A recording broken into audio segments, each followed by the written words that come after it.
Bismillahirrahmanirrahim. Para adentrarnos en la Sagrada Escritura, vamos a tener en cuenta primeramente a quién se le entrega, quién es el que trae la inspiración, cómo es el pueblo en el que habita, cómo es su gente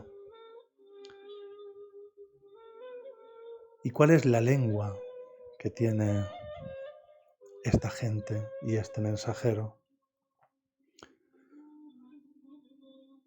Para ello vamos a ver el término ummi, ya que el propio Corán se refiere al mensajero, al profeta Muhammad, como el profeta ummi,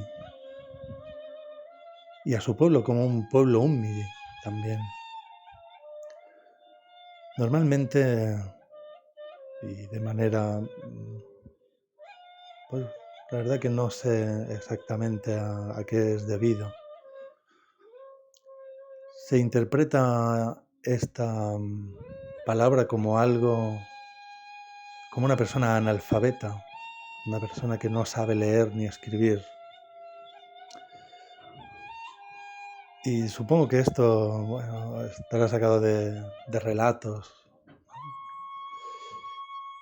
pero que sea todo una ciudad, o sea, todo un pueblo entero, toda la península arábiga, a gente analfabeta, pues no cuadra nada. Ummi significa, y está explicado dentro del Corán, ¿no? Pregunta a aquellos que recibieron revelaciones anteriores y pregunta a los ummiyin, ¿no? A la gente iletrada, no, a la gente que no ha recibido revelaciones anteriores. Es decir, el profeta Muhammad vivía en un lugar, en la Arabia del siglo VII, no se había recibido una revelación divina, así como en los pueblos colindantes, por ejemplo en Persia tenían a Zoroastro, en la Gran Siria unos seguían la ley de Moisés, otros seguían la ley de Jesús, en Abisinia seguían la ley de Jesús, en Arabia no había habido revelación. Y esto es una cosa a tener en cuenta porque es muy importante, ya que el propio Corán menciona que el proceder de la gente, una vez que ha tenido una revelación divina, ha sido la de dividirse y la de alterar el mensaje, alterarlo, cambiar los significados de las palabras.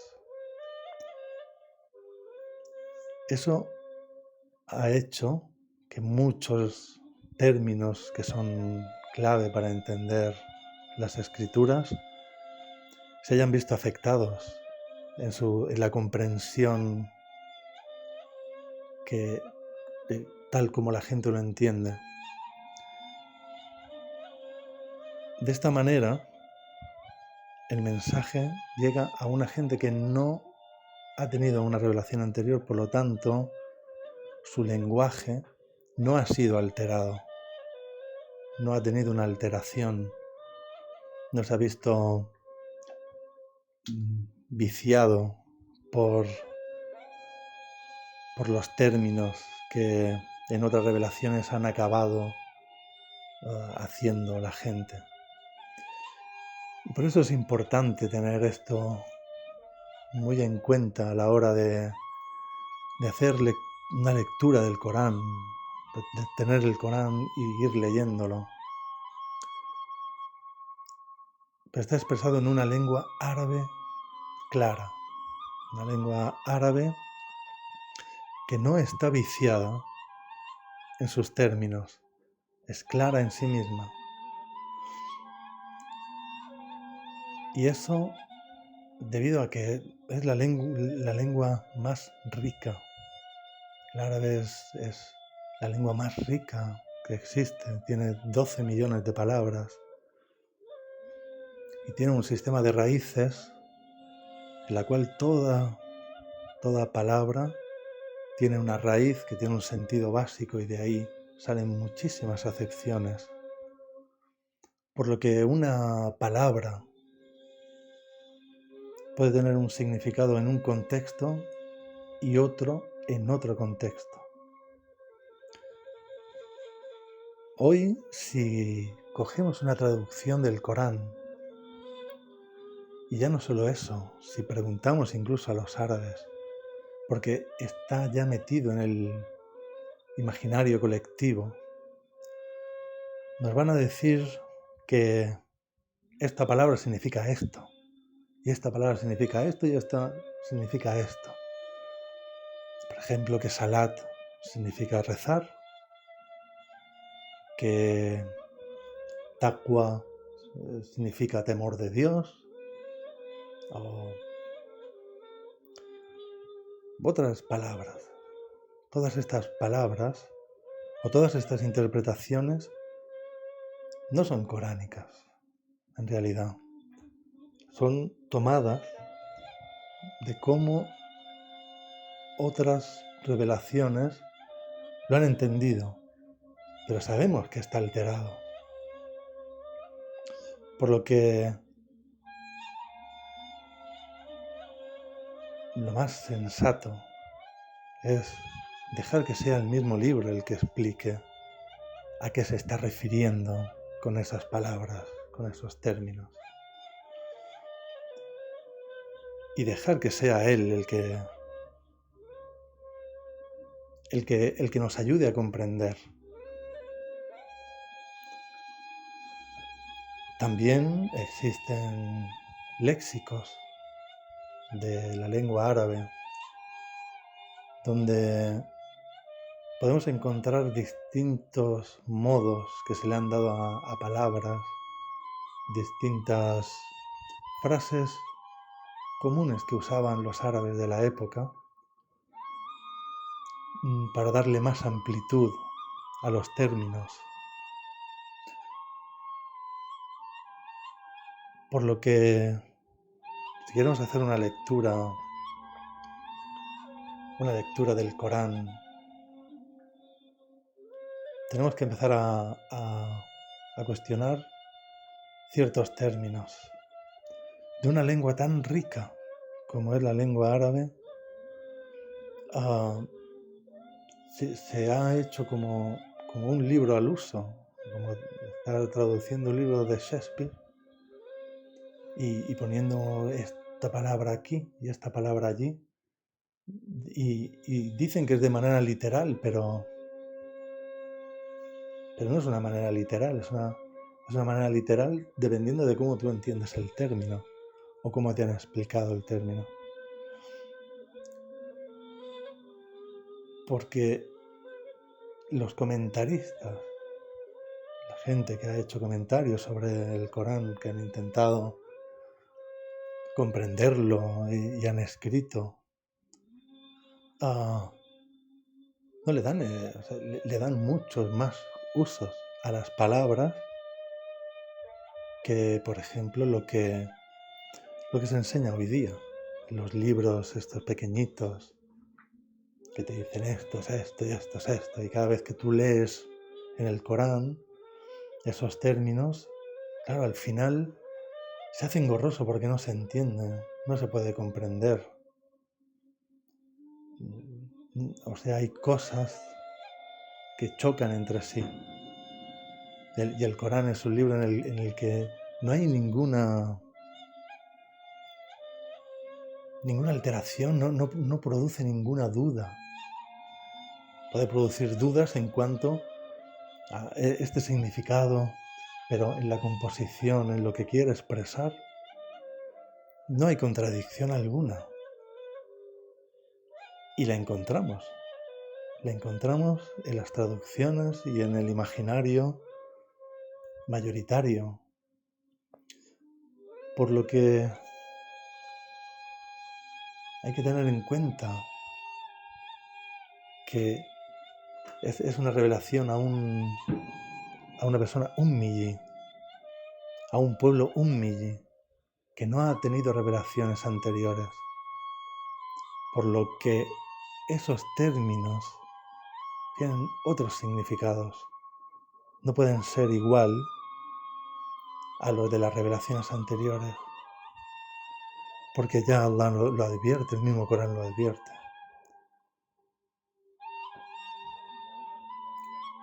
¿Quiere decir eso que el Corán no es un libro religioso? Bueno, si entendemos la religión como esa estructura dogmática que tiene una revelación a la que le hace poco caso, se usa litúrgicamente, pero cuyos postulados son un cúmulo de sentencias de los antiguos, pues el Corán es un libro antirreligioso de arriba a abajo, si lo que se entiende por religión es eso. Y hoy, en el imaginario colectivo,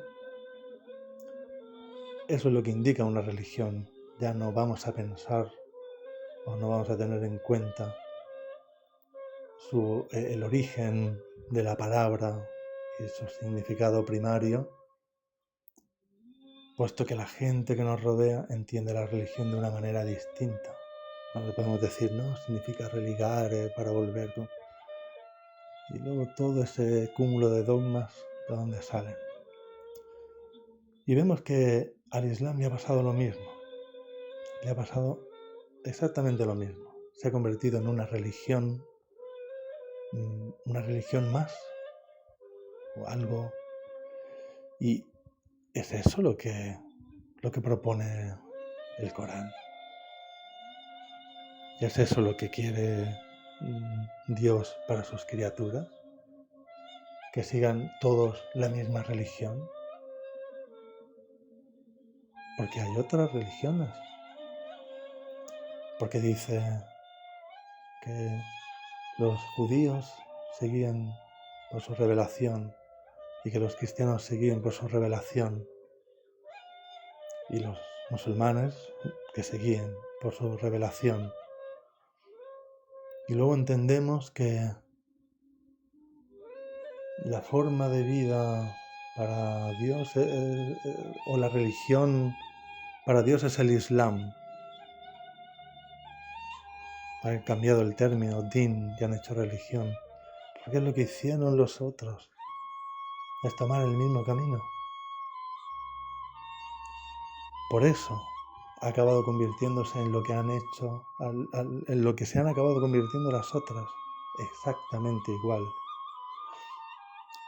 Si bien es cierto que la religión islámica tiene unos rituales que son realmente hermosos, que la forma de la oración es tremendamente poderosa por la cercanía, por la humildad que expresa. Y que mucha gente, gracias a Dios, se está sumando y está conociendo el Corán a través de esto, de acercarse a la religión islámica.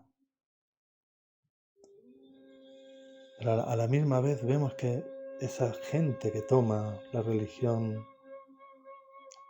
creen que esa es la única religión válida.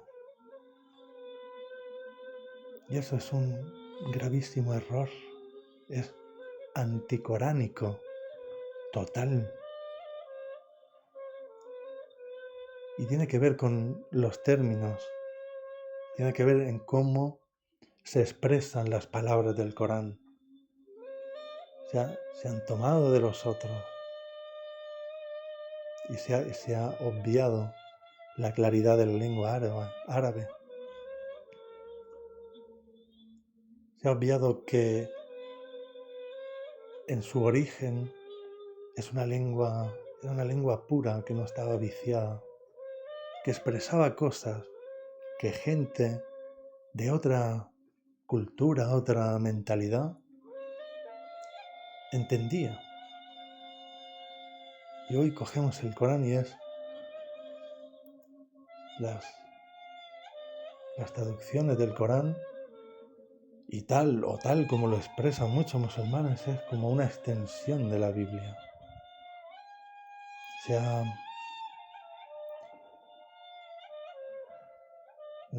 así como el hadith tiene muchas connotaciones mazdeístas de los persas. Imagino que es también porque fue donde más se prodigó el asunto de los relatos. Vemos como el Corán, en cambio, tiene muchas connotaciones judeocristianas. Y el Corán no es eso. Lo que nos quiere expresar no tiene que ver con eso. Cuando dice establece el salat, no significa que haga la oración y ya está. No implica eso. Implica mucho más. Y además, algo reconocible al alma. Algo que cualquier ser humano puede llevar adelante. No está supeditado a nada. Por eso hay que acercarse al Corán cuestionando. Una vez más, es el cuestionamiento el que desvela. Y tomar estos términos, buscar qué significa esta palabra. No hace falta una palabra y otra y otra y otra. Que hay quien lo ha hecho y de verdad que es algo titánico y maravilloso. Pues para comprender de qué nos habla el Corán, bastan ciertos términos. Y a cada uno de ellos, cuando le demos un sentido más amplio, más razonable, más de la época en la que fue revelado, en esa lengua que no estaba prostituida. En cada lectura va a ser distinta. Cada lectura que hagamos va a ser un gran descubrimiento. Términos como ibada. Ibada no es la adoración, no es adorar a Dios, porque eso es una mentalidad ritualista. Si observamos el contexto coránico, es una invitación a servirle, a servir a un propósito, servir al propósito divino. Dios no ha hecho nada de todo esto en vano, lo ha hecho en base a un propósito. Y lo que hace es invitarnos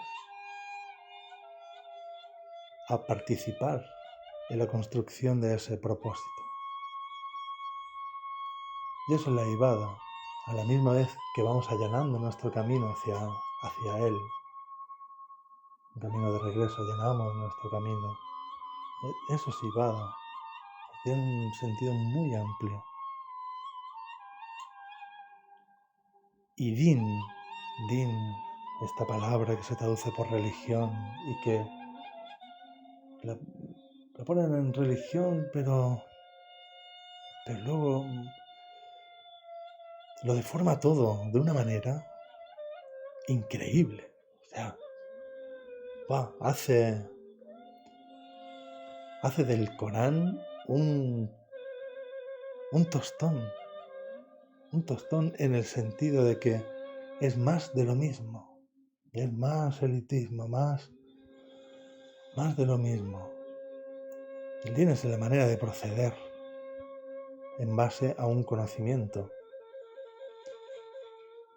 Toda la gente, todos seguimos un din, pero no solo nosotros seguimos un din, sino todas las leyes de la naturaleza siguen un din. Y ese es el significado de la palabra din. No es una religión cerrada. Es algo cerrado, sellado, que no se puede ni cuestionar siquiera. Din es una forma de vida, es la forma en que el ser humano se desenvuelve en base a aquello en lo que cree.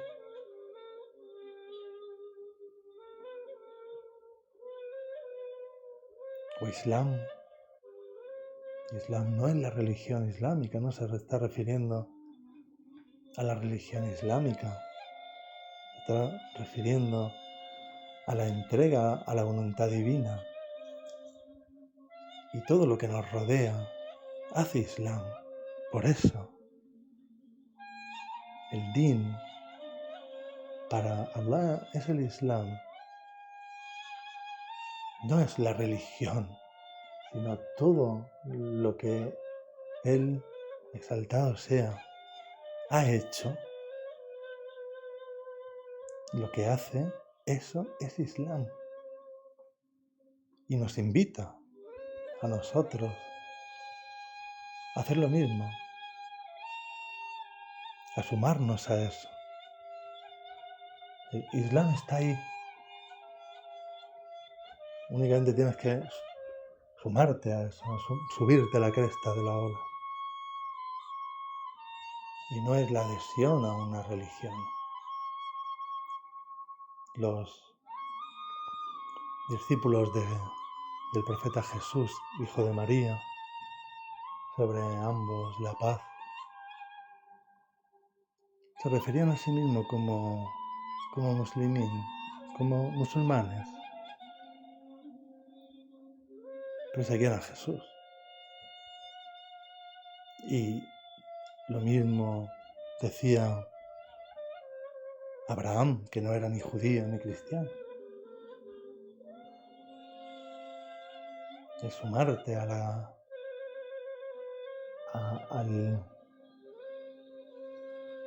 orden divino.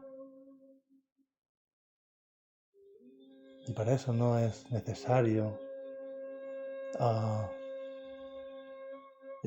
estar inscrito en una religión, y que si estás inscrito en otra ya no eres.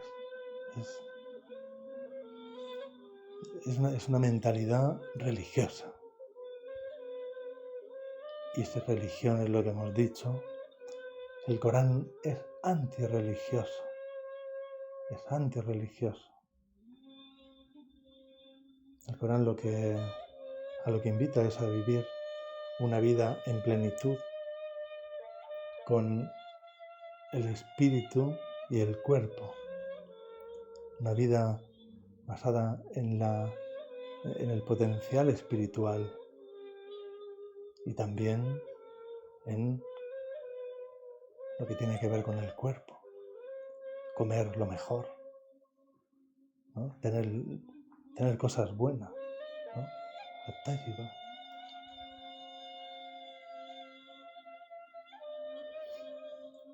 Por eso hay que acercarse al Corán quitado de todo esto. O sea, hay que dejar la religión a un lado y hacer un reset en nuestra cabeza para adentrarnos en un libro que nos va a explicar cuál es el propósito de nuestra vida, que nos va a ir marcando pautas para que las tengamos presentes en cada instante de nuestra vida.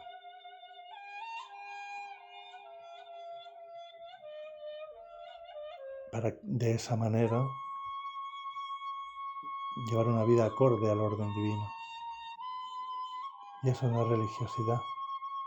No tiene nada que ver con todas estas instituciones que han acabado llamándose religión. No tiene nada que ver.